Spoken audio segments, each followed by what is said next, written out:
करता हूं रिकॉर्ड करना। मैं आपसे क्या बोल रहा हूं कि मैं जब आईएसओ की बात कर रहा हूं या कोसो की बात कर रहा हूं तो कोसो कहीं ना कहीं मैनेजमेंट को बोल सकता है, कोसो के बेसिस पे मैनेजमेंट बोल सकता है कि हमने कोसो का दिया गया बेस्ट फ्रेमवर्क, बेस्ट प्रैक्टिस लगा दिया। जैसे तुम ऑडिट के लिए ऐसे लगा के चेक करते हो तो तुम बोल देते हो कि भाई मेरे ऐसे इसके बेसिस पे टेस्ट कर लिया, अब मैं रीजनेबल अश्योरेंस दे सकता हूं। तो वैसे मैं भी तो बोल सकता हूं कि मैं ईआरएम कर लिया, मैंने कोसो लगा लिया। और उसी कोसो को चेक कौन करेगा? ऑडिटर आके करेगा। उसी कोसो को चेक कौन करेगा? ऑडिटर आके करेगा। अच्छा, कोसो एकदम स्पेसिफिक गाइडलाइंस देगा या ब्रॉड गाइडलाइन देगा? Risk management is a strategic process, risk management is a strategic process. क्या ये ब्रॉड गाइडलाइन देगा या एकदम नैरो गाइडलाइन दे पाएगा? नैरो गाइडलाइन तो दे ही नहीं पाएगा, ये केवल ब्रॉड एरियाज में डिस्कशन करेगा कि देखो ऐसा ऐसा करते हो कि नहीं करते हो, इन बातों का ध्यान रखते हो कि नहीं रखते हो। ब्रॉड गाइडलाइन देगा ना, क्योंकि स्ट्रैटेजी की बात चल रही है बॉस। हर कंपनी का रिस्क अलग है, हर कंपनी का थोड़ा थोड़ा, तो मोटा मोटा गाइडलाइन देगा जैसा लक्ष्मी नगर बोलते हैं। गुड, मैं आपसे डिस्कशन में आगे बढ़ सकता हूं क्या? प्लीज टेल मी दिस कि आपको बाय फार जो भी ईआरएम को लेके कॉन्सेप्ट है वो समझ में आया? कैसे ईआरएम को इवॉल्व कराया हमने, कैसे कुछ रिस्क की चर्चा की, ऑटोमेटेड एनवायरनमेंट में चर्चा की, फिर एसएस की बात की, कनेक्ट करा मैंने, कुछ फ्रॉड्स के साथ में कनेक्ट करा, and now I want to take you towards this. आज आप समझो कि वो फ्रॉड्स तो बहुत छोटे हैं, बहुत ही बौने हैं वो फ्रॉड जो एनरॉन में हुए और जो हमारे सत्यम में हुए। अभी तो आईटी रिलेटेड जब फ्रॉड उबर के आएंगे तो अलग ही लेवल के होंगे, बिलियंस ऑफ डॉलर्स का फ्रॉड हो जाएगा विद इन सेकेंड्स, पता भी नहीं चलेगा। So you should be aware now. अब बोल रहे हैं कि मैनेजमेंट और, ठीक है, मैनेजमेंट और, ठीक है, हमारे जितने भी लोग हैं, हमारे ऑडिटर हैं, उनको अभी से अवेयर हो जाना चाहिए, कमर कस लेनी चाहिए कि जिससे कोई दिक्कत ना हो। अब देखो कुछ सवाल अजीब अजीब से आए। रांची ने एक सवाल लिखा, बुक में सॉक्स और कोसो कहाँ है? अब मैं आपको बोल रहा हूं ये पढ़ लो एक बार में, खटाखट समझ में आ जाएगा। बुक में से पढ़ना है बेटा, बुक में कोने में जाके बाहर निकल के कमरे से पढ़ लो, ठीक है? मैं उसके लिए तो नहीं आया। राइट, चलो मैं आपके साथ में डिस्कशन कर रहा हूं, थोड़ा और ध्यान से समझना। मैं ईआरएम का डिस्कशन कर रहा हूं, बहुत ध्यान से समझना। कोसो के फ्रेमवर्क में लिखा है कि कंपनी को मैनेजमेंट लगाएगा ईआरएम, तो मैनेजमेंट को क्या क्या करना पड़ेगा ईआरएम लगाने के लिए? तो उन्होंने कुछ स्टेप्स लिखे। उन्होंने कहा देखो रिस्क मैनेजमेंट करने के लिए आपको सबसे पहले क्या करना है? आपको अपना एनवायरमेंट देखना पड़ेगा, इंटरनल एनवायरमेंट। ये आपकी किताब में नहीं है इसलिए एलएमएस रिकॉर्ड करके लिख रहा हूं, ठीक है, क्योंकि इसकी मदद से आप लोग कनेक्ट कर पाएंगे। अपना इंटरनल एनवायरनमेंट देखना पड़ेगा। इंटरनल एनवायरनमेंट का मतलब क्या है कि भाई मैनेजमेंट अपने एम्प्लॉइज और उसकी टोन जो है, ऑर्गेनाइजेशन की जो टोन है, उस पर डिसाइड करता है कि वो कितना रिस्क लेना चाहते हैं। और पब्लिक से जो डिस्कशंस हुई हैं बेसिकली, और धंधे में जो रिस्क है उसको सोचेंगे कि हम लोग कितना रिस्क ले सकते हैं।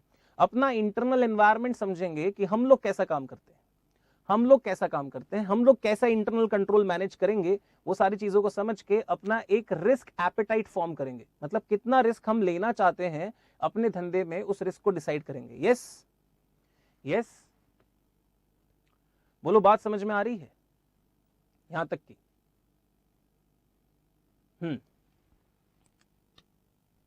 अच्छा जी, मैंने आपसे कहा कि इंटरनल एनवायरनमेंट से मुझे क्या मिलेगा? मेरा रिस्क असेसमेंट मिलेगा, ठीक है जी, रिस्क असेसमेंट मिल गया। मैंने कहा उसके बाद क्या होगा जी? उसके बाद मैं अपने ऑब्जेक्टिव्स लगाऊंगा कोई भी मैनेजमेंट को। अब ये कोसो का ही फ्रेमवर्क है जो डिस्कस कर रहा हूं। कोसो के फ्रेमवर्क को 4 लाइन में आपकी किताब में बयां किया गया है, मैं चाहता हूं थोड़ा सा समझा दूं, ठीक है? आप अपने ऑब्जेक्टिव्स की ऑब्जेक्टिव सेटिंग करेंगे according to what? In line with risk assessment. या फिर मैं आपको बोलूं कि आपका जो रिस्क एपेटाइट निकल के आया है उसके बेसिस पे, क्या मैं ऐसा कह दूं कि रिस्क एपेटाइट जो आपकी आई है उसके बेसिस पे आप लोग क्या करेंगे? अपना ऑब्जेक्टिव सेट करेंगे, ठीक है? थर्ड केस मैं आपसे क्या कह रहा हूं कि आप अपना देखेंगे कि भैया बाजार में बाहर कौन सी ऐसी घटनाएं हो सकती हैं जिससे रिस्क आ सकता है, event identification. Now I am trying to be futuristic. ये मैनेजमेंट का फ्रेमवर्क लिख के दिया है, किसने लिख के दिया है? कोसो ने, कि ईआरएम कैसे लगता है। रिस्क मैनेजमेंट करना चाहते हो, पहले देखो क्या खुद कितना रिस्क लेना चाहते हो। आपकी डिस्कशन हो चुकी होगी, अपने शेयर होल्डर स्टेक होल्डर्स को आप समझते होगे, अपने धंधे को समझते होगे, अपनी एक टोन सेट कर लो कि इतना रिस्क हमको जायज है। उसके हिसाब से अपना एक ऑब्जेक्टिव सेट कर लो कि इस रिस्क में मेरे ख्याल में ये ऑब्जेक्टिव आना चाहिए। अब मेरी कोशिश क्या होगी कि एनवायरमेंट से, बाहर से, एक्सटर्नल और इंटरनल जो भी रिस्क जनरेट हो रहे हैं उनको उस लिमिट तक लाया जाए जो मेरी रिस्क एपेटाइट के अंदर अंदर आ जाए। इससे ऊपर होगा तो टॉलरेबल नहीं होगा। यही कॉन्सेप्ट है बस। बात समझ में आ रही है? अब कोई लोग बोलेगा कि रिस्क को सर क्वांटिफिकेशन कैसे करते हैं, तो आप लोग खुद पढ़ के आ रहे हैं स्टैंडर्ड डिविएशन का कॉन्सेप्ट, पोर्टफोलियो एनालिसिस करके आ रहे हो एसएफएम में। वहां पे आपको क्या सिखाया? That risk can be quantified by using what? Means of standard deviation. कुछ कैपिटल बजटिंग में भी इसके टेक्निक्स हैं, राइट? गुड। तो मैंने आपसे कहा कि इवेंट आइडेंटिफाई करो कि फ्यूचर में क्या क्या हो सकता है। इससे आपको क्या क्या पता चलेंगे? आपको अपॉर्चुनिटीज एंड रिस्क दोनों ही पता चलेंगे। जब रिस्क पता चलेंगे तो आप करना क्या? Risk assessment.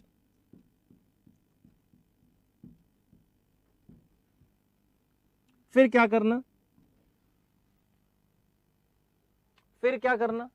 उसने कहा रिस्क असेसमेंट करा, और अगर आपको लगता है कि विद इन एपेटाइट नहीं आया, यहां पे रिस्क कैलकुलेट हो क्या है कि फंडामेंटली अब रिस्क क्या है और आप क्या सोच के बैठे थे। अगर इसमें डिफरेंस आ रहा है, डिफरेंस ज्यादा का ही आएगा, कम का तो आने से रहा, ज्यादा का ही डिफरेंस आएगा। तो रिस्क अगर ज्यादा आ रहा है तो आप क्या करोगे? रिस्क रिस्पॉन्स की स्ट्रैटेजीज डिराइव करोगे, और फिर आपकी जो स्ट्रैटेजीज हैं वो कंट्रोल एक्टिविटीज में कन्वर्ट होंगी। क्योंकि अभी ये तो स्ट्रैटेजी बनी है, दुनिया को कैसे समझाएं, हम अपने एम्प्लॉयज को कैसे समझाएं, तो उसकी एक्टिविटीज लिखी जाएंगी। आईटी के अंदर भी कंट्रोल एक्टिविटीज लिखी जाएंगी स्पेसिफिक लेवल पे कि चलो पासवर्ड लगाना है, ये करना है, वो करना है, उस लेवल पे कंट्रोल एक्टिविटीज लगेंगी। बेटा रांची आप जा सकते हैं, रांची बेटा आप जाओ, आप शुरुआत से क्लास एवीए पे देखना, आपके लिए ज्यादा ठीक रहेगा। आपको समझ में इसलिए नहीं आ रहा क्योंकि आप टाइम से आए नहीं थे, तो मेरी गलती नहीं है, ठीक है? ओके, चलो सैस पे प्लीज कोई भी डिस्टर्बिंग मैसेज मत डालो, कॉपरेट करो यहाँ पे, ठीक है? We have a class and we have to study. मैं आपको थरोली पढ़ाने की कोशिश कर रहा हूँ, वो बोल रहे हैं बुक से दिखाओ, ये करो, वो करो। डज नॉट मेक सेंस, मेरा स्टाइल नहीं है ऐसा। अच्छा सुनना जी, मैंने कहा internal environment, objective setting, event identification हो गया, रिस्क असेसमेंट कर दिया, रिस्क रिस्पॉन्स के स्ट्रैटेजीज लगा दिए, कंट्रोल एक्टिविटीज लगा दिए। कंट्रोल एक्टिविटीज मतलब क्या हुआ भाई? ट्रांसलेशन हुआ ना। मैंने रिस्क रिस्पॉन्स की कोई स्ट्रैटेजी सोच ली कि भाई मिटिगेट करना है, रिस्क कम करना है।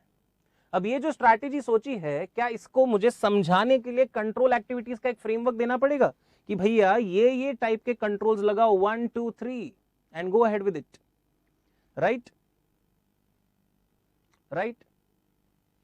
डिफरेंस क्या है 1 और 4 में? बेटा यहां पे मैं रिस्क एपेटाइट तय कर रहा हूं, मैं ये सोच रहा हूं कि मुझे कितना रिस्क लेना है, मैं कितना रिस्क लेके धंधा करना चाहता हूं, फिर अपने ऑब्जेक्टिव सेट करता हूं। दैट डज नॉट मीन आज आप एक रिस्क का एक फिनोमिना सेट कर लो कि मुझे इतना रिस्क लेना है। This is all management approach.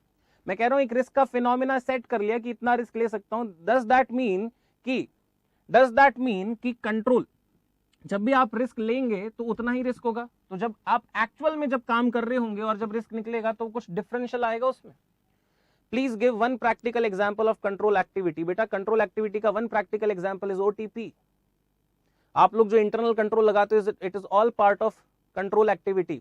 Segregation of duties is another practical example of control activity. Hisar कि मैंने कहा कि मेरा ट्रांजैक्शन जो है वो 2-3 बार ही होता है, तो कैसे चेक करूं, ठीक है? ये सब कंट्रोल एक्टिविटीज के एग्जांपल है।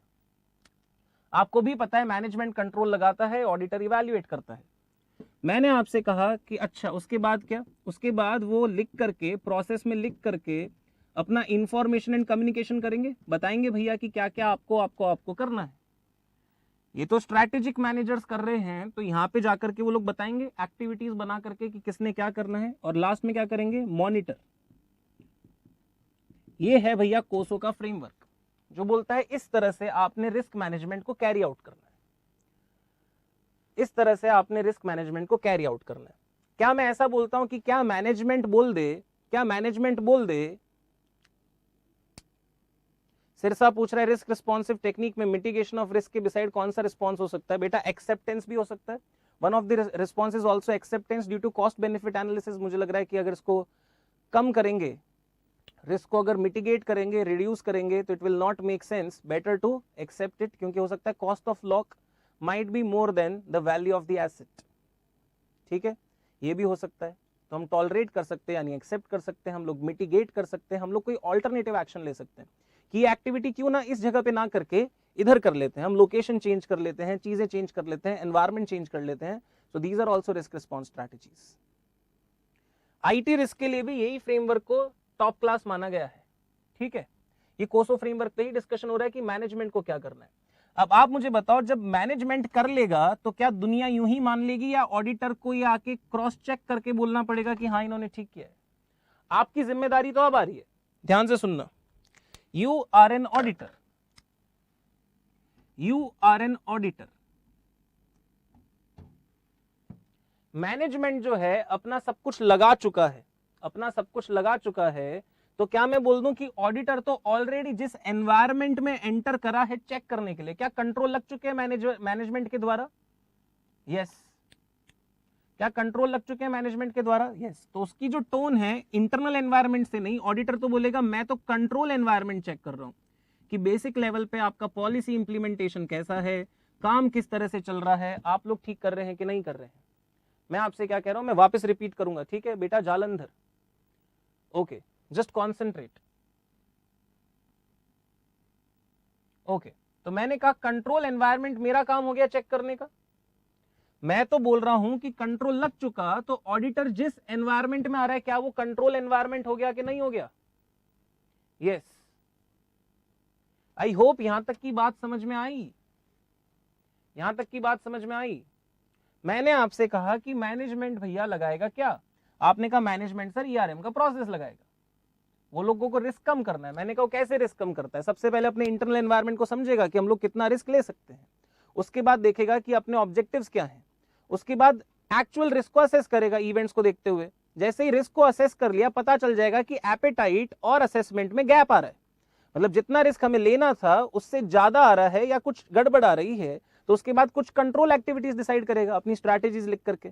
और कंट्रोल एक्टिविटीज जिन जिन को जो जो कंट्रोल लगाना है उनको कम्युनिकेट की जाएगी कि भैया तुम ये ध्यान करके करना, तुम ये ध्यान करके करना, तुम ये ध्यान करके करना। ठीक बात है। और इस तरह से कंट्रोल सेटअप कर दिया और फिर उसको बारंबारी देखता रहेगा, मॉनिटरिंग। मतलब ये मॉनिटरिंग का मतलब है ये बार बार चलता रहेगा, एक तरीके से बार बार मॉनिटर करेगा, फिर देखेगा तो कुछ वापस से चेक करेगा। ओके।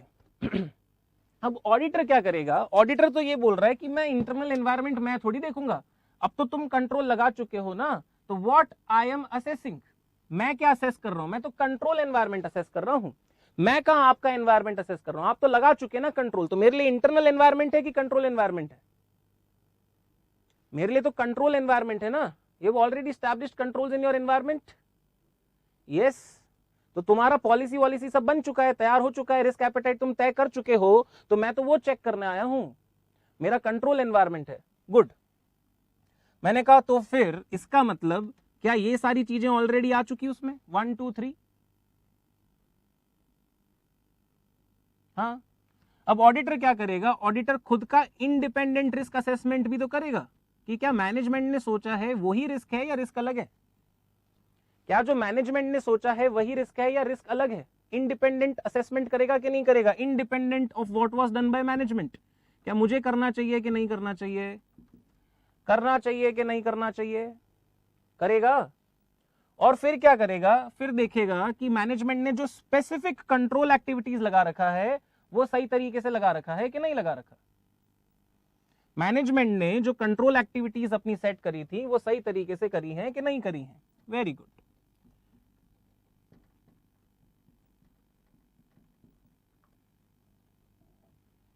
अच्छा, उसके बाद अगेन यही 2 पॉइंट आ जाएंगे, information and communication and monitoring, कि अब जो भी कंट्रोल एक्टिविटीज हैं उनको बराबर तरीके से काम हुआ कि नहीं हुआ,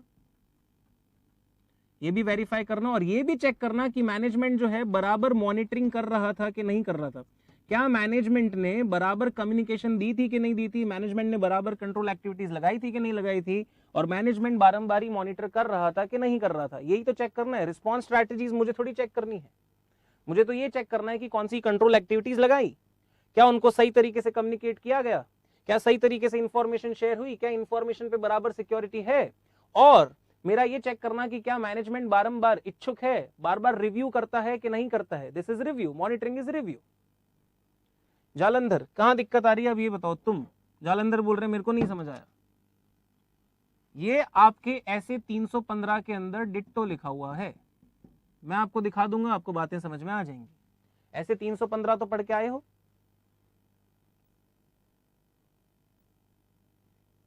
एग्जैक्टली, शक्ति नगर ने बड़ी अच्छी बात लिखी। Can we say that SOX and COSO framework go hand in hand establishing ERM. ERM को इंप्लीमेंट करने के ही कॉन्सेप्ट्स हैं क्या, सॉक्स एंड कोसो। यही तो इंटरनल कंट्रोल के कंपोनेंट्स हैं। एग्जैक्टली बीकानेर, और यही कोसो का फ्रेमवर्क है यहाँ पे।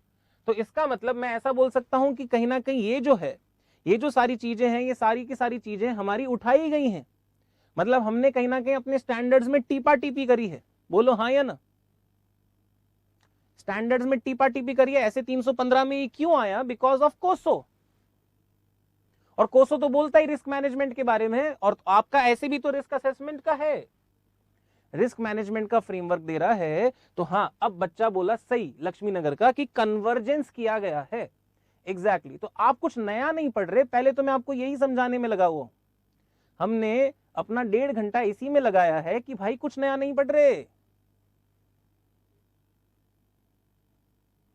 ठीक है, मैंने कहा कि एलएमएस रिकॉर्डेड है। मैं दे रहा हूं एक छोटा सा ब्रेक 10 मिनट का।